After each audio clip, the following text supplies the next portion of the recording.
What's going on, guys? Peter here with Call of Duty Daily Fantasy, and today we're going to be going over my lineup picks for July 17th at the London Home Series. So again, we're going to be starting off my slam dunk picks, and here are going to be picks that I would anticipate get you at least 100 points in your games, and they're pretty much guys who have little to no risk besides possibly being highly owned. So first we're going to be taking a look at Shotzzy's statistics. So here we see on the season that Shotzzy has a 1.04 KD, along with a plus 76 on his plus or minus, which means that he has 76 more kills and deaths.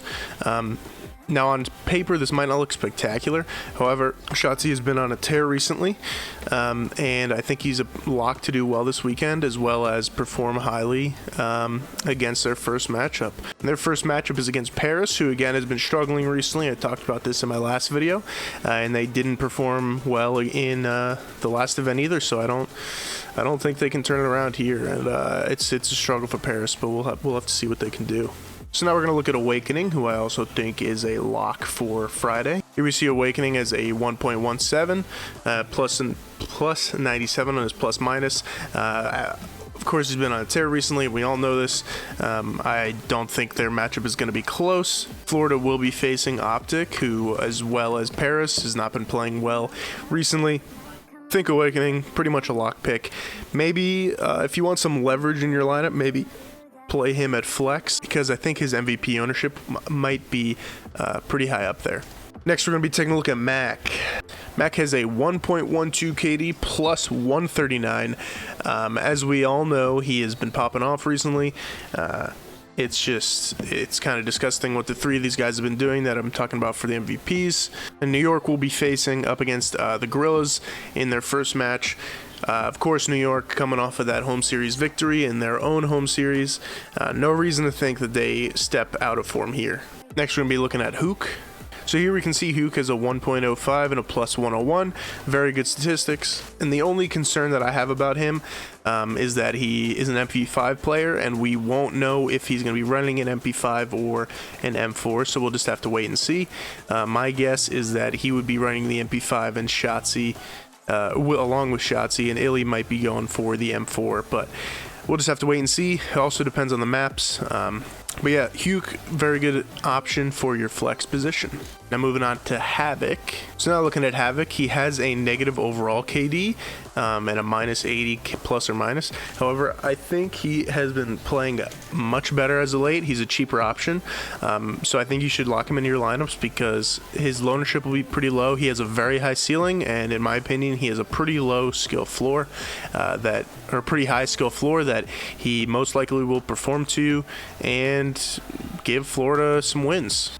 So now we're going to be looking at the risky picks for Friday. So first we have Octane. Just as last week, there's going to be an order from least risky to most risky. So to start off looking at Octane stats. So here's Octane, as you can see, the only positive player from Seattle, 1.25 plus 328. This guy is a monster on the M4, and I think he's only going to be better this weekend because of the meta change. He'll be facing players that are not natural AR players, so that's why he's my least risky pick. Seattle is facing London, which I think might be a pretty close game. So if they go to a game 4 for a second hardpoint, I think Octane is a lock for over 100 points. He is slightly risky, however, because of his team, but we will see what he does, and I have seen no reason to see why he slows down. So definitely worth picking up. He's kind of on the expensive side, but he's cheap for his value. So I think you should go after Octane.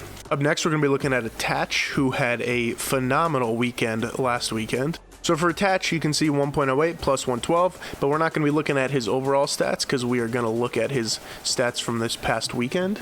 So here you can see Attach 1.14 plus 37. He played extremely well this past weekend.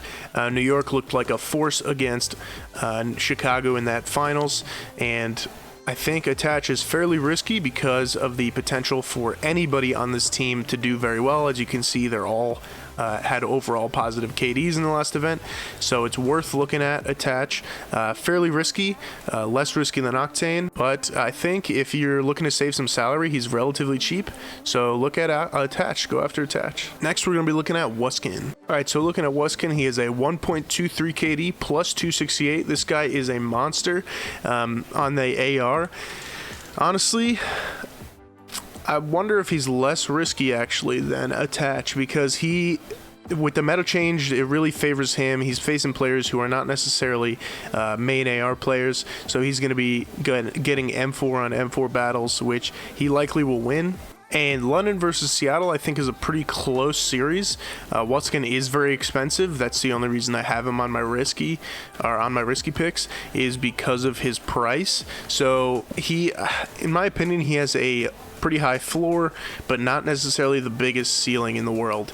So he's worth looking at, but if you're looking to save salary, stay away from Wuskin so that you can fit the locks in there. Next is accuracy. So once again, we're not going to be looking at his overall stats of 1.02 KD. We're going to be looking at last event stats. And here we can see he had a 1.13. As I said last weekend, New York had a phenomenal weekend all around, and accuracy was one of them. He's a very cheap option, so if you're looking to save some money in one spot, he is definitely worth looking at.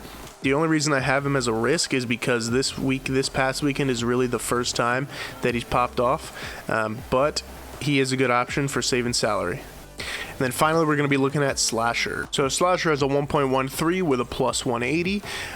He is my most risky pick, even though he has pretty good statistics. So the reason I have him as risky is because they're facing against Florida, who has very good AR players, and Slasher might have some problems against them. That, combined with the fact that the rest of his team has been very cold as of late, I think pretty much gives the edge to Florida.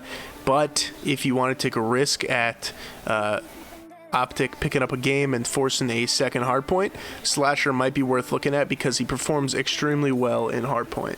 Alright, so that's it for the risky picks, and now we're going to be looking at team picks. These are fairly straightforward in my opinion. The only real options here, Florida against Optic, I think that's going to be a 3-0 sweep. Dallas against Paris, again, probably a 3-0. That could be 3-1 because Dallas has been in a little bit of a slump lately. And then finally, we have Subliners against Gorillas.